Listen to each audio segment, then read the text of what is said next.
नमस्कार, मैं हूं खुशबू और आप मेरे साथ देख रहे हैं टीवी 92 न्यूज। टीवी 92 न्यूज में आपका स्वागत है। खबर उत्तर प्रदेश बलिया जनपद के मनिया में हुए सीएम सामूहिक विवाह में गड़बड़, घोटाला और अनियमितता की जांच पर मचा हड़कंप। जांच कराने की उठी मांग।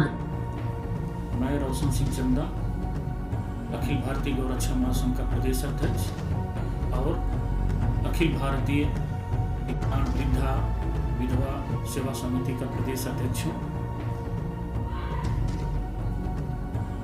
उत्तर प्रदेश सरकार द्वारा मुख्यमंत्री सामूहिक विवाह योजना का कार्यक्रम चल रहा है।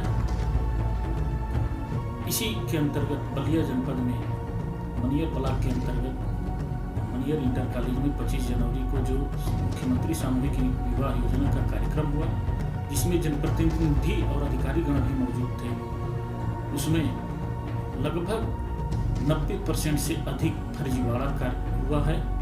उस फर्जीवाड़ा का जब उजागर हुआ तो स्थानीय प्रशासन द्वारा 3 सदस्यीय कमेटी बनाई गई। उस सदस्य कमेटी में जो विभाग चोर है, समाज कल्याण विभाग, उसी समाज कल्याण विभाग के अधिकारी को नामित कर दिया गया, जो कि यह बेहद ही निंदनीय और शर्मनाक है। जहां सीएम सामूहिक विवाह योजना में अनियमितता का मामला सामने आया है। बलिया में मुख्यमंत्री सामूहिक विवाह योजना में गड़बड़ी मिलने पर एडीओ समाज कल्याण समेत 9 के खिलाफ एफआईआर दर्ज की गई है। मामला मनिया ब्लॉक में 27 जनवरी को हुए सामूहिक विवाह समारोह का है। उसमें कुछ शिकायतें प्राप्त हुई हैं। शिकायत का त्वरित संज्ञान लेते हुए उसमें जांच टीम गठित कर दी गई है और जांच टीम के द्वारा यदि अनियमितता पाई जाएगी तो इसमें बहुत ही कठोर कार्रवाई की जाएगी।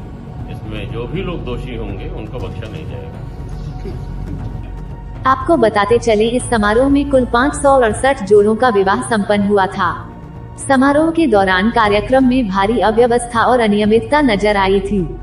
साथ ही इस कार्यक्रम में सूत्रों के मुताबिक फर्जीवाड़े की भी शिकायत मिली थी। इसके बाद जो हुआ उसे सुनकर और देखकर आपकी आंखें खुली रह जाएंगी। शिकायत के बाद डीएम ने 3 अफसरों की टीम से जांच कराई।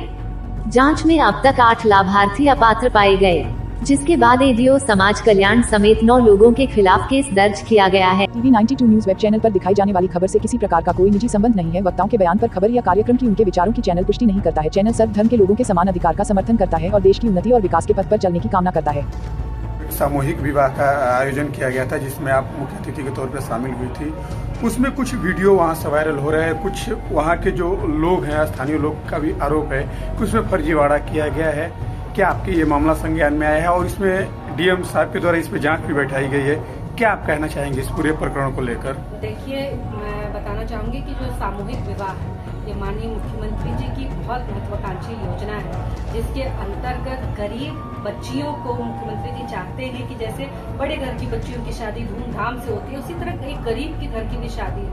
तो इतनी अच्छी योजना का अगर मुझे तो आप जैसे आपको कहा जाता है भाई मीडिया को कि समाज की कोतवाल है आपको, तो आपके मीडिया के माफिक मुझे पता चला कि इस तरह की कहीं कोई घटनाएं वहाँ पे ऐसे जोड़े देखे गए हैं जो गलत तरीके से वहाँ बैठे थे। मैंने इस विषय पे जिलाधिकारी से, सीडीओ से सबसे बात की है और साफ निर्देश भी दिया है कि जो भी इसमें लिप्त होंगे उन सबके नाम मुझे चाहिए हैं। बाकायदा इसकी जांच हो, पुख्ता जांच हो और जो भी दोषी होंगे उनके ऊपर कठोर कार्रवाई हो। ये सुनिश्चित होगा क्योंकि यह योजना गरीबों की योजना है और उनके अधिकार पे मैं किसी भी तरह का कोई भी हस्तक्षेप बर्दाश्त नहीं कर सकती, ना मैं ना मेरे माननीय। कहीं न कहीं ये अधिकारियों द्वारा ही इस तरह की बिल्कुल मुझे ये तो बिल्कुल अधिकारी ही इस चीज को मैनेज किए। मुझे खुद इस सामूहिक विवाह की सूचना 2 दिन पहले मिली, जिसके लिए मैं बहुत नाराज हुई थी कि आप लोग 2 दिन पहले बता रहे हैं मुझे और ना आपने कहीं प्रचार प्रसार किया है, ना कहीं होर्डिंग लगाई है।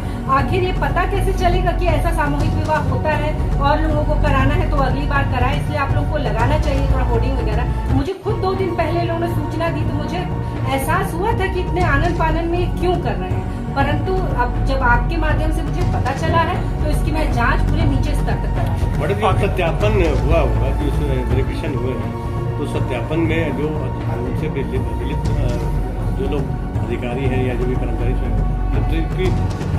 का हौसला मतलब कैसे है? देखिए, ये तो आश्चर्य की बात है कि जैसे मुख्यमंत्री जी का पूरा बाकायदा वो है कि जीरो टॉलरेंस पॉलिसी है, वो भी करप्शन के वो चीज सबसे जरूरी है कि मुख्यमंत्री जी ये चीज बर्दाश्त नहीं कर सकते हैं। और मुझे लगता है कि जिसने ये किया है उसने अपने लिए स्वयं यमराज को बुलाया है, क्योंकि अच्छा भी है कि एक ये प्रदेश में नाजीर के तौर पे प्रस्तुत होगा कि थोड़ा सा अगर तुम करोगे तो क्या हश्र हो सकता है।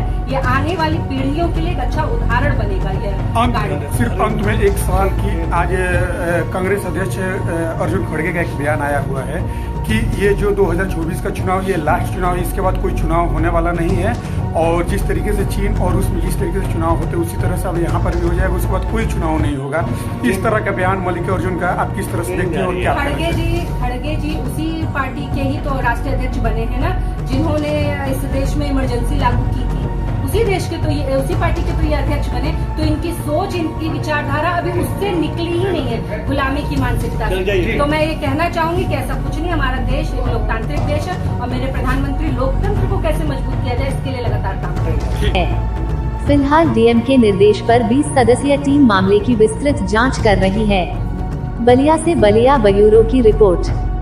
सर, मनियर में सामूहिक विवाह जो कार्यक्रम हुआ था सर, उसमें कुछ धांधली सामने आ रही है सर, आपके प्रकट संज्ञान में आया होगा, क्या उस पर कार्रवाई हो रही है सर? देखिए, 26 जनवरी को ये मनिहर ब्लॉक में सामूहिक विवाह, मुख्यमंत्री सामूहिक विवाह का कार्यक्रम हुआ। इसमें लगभग 468 जोड़ों ने अपना शादी उनकी वहाँ पे। इसमें 4 ब्लॉक्स के जोड़े सम्मिलित थे। उसके बाद अगले दिन से एक न्यूज़ मीडिया में ये चीज़ चलना स्टार्ट हुई कि कुछ उसमें फर्जीवाड़ा हुआ है, और ये आरोपित किया गया कि इसमें कई विवाहित जोड़े थे या फिर कुछ और इश्यूज थे, तो उसके चक्कर में ये फर्जीवाड़ा हुआ है। तो हमने तत्काल उस खबर का संज्ञान लेकर हमने 3 मेंबर की कमेटी एक नामित करी, और अगले ही दिन वो कमेटी घर घर जाके उसको सत्यापन करने लगी। उन्होंने कल रिपोर्ट भी एक सबमिट करी है, जितना उन्होंने सत्यापन किया है कल के दिन में। आज फिर हमने उसकी जांच की गति बढ़ाने के लिए हमने जिला स्तरीय करीबन 20 अधिकारियों को प्रति 100% जितने भी आवेदक थे उनका स्थलीय सत्यापन करके घर घर जाके सत्यापन करने के लिए आदेशित किया है। आज शाम तक हमारे पास रिपोर्ट आ जाएगी तो हम उस पर कार्रवाई करेंगे। सर, पहले वाली रिपोर्ट में क्या आया सर? अभी पहले वाली रिपोर्ट हम लोग के पास आई है, उसमें जितने भी हम लोग को जो पात्र थे और जितने अपात्र पाए गए हैं हम उसके खिलाफ कार्रवाई कर रहे हैं। जो भी सस्पेंशन करना है या कार्रवाई संचालित करनी है या FIRs भी दर्ज करानी है, चाहे वसूली की कार्रवाई हो उन पर्टिकुलर आवेदकों और जो सत्यापित अधिकारी हैं जिन्होंने सत्यापन करके दिया है, वो हम उसकी कार्रवाई सुनिश्चित करेंगे आज। देखिए, इसमें ऑनलाइन लोग अप्लाई करते हैं और ऑनलाइन अप्लाई करने के बाद सत्यापन अधिकारी फील्ड लेवल ऑफिसर द्वारा किया जाता है, सत्यापन करके हम लोग के पोर्टल पर भेजते हैं। उसके बाद ही इनके यहाँ पे जिला स्तर पर अप्रूवल किया जाता है। जो भी 2-3 चीज़ें हैं हम जो जांच करके, जो भी अगर अपात्र हमें कोई जोड़ा हो तो उसके खिलाफ FIR भी कराएंगे, सत्यापन अधिकारी के खिलाफ भी कार्रवाई करेंगे, और ऊपर भी अगर ऊपर उसकी मॉनिटरिंग भी खराब हुई है तो उस स्तरीय अधिकारी के खिलाफ भी अपना जो हमारा जो विधि के द्वारा जो सत्यापित चीज़ है उसको हम ऊपर फॉरवर्ड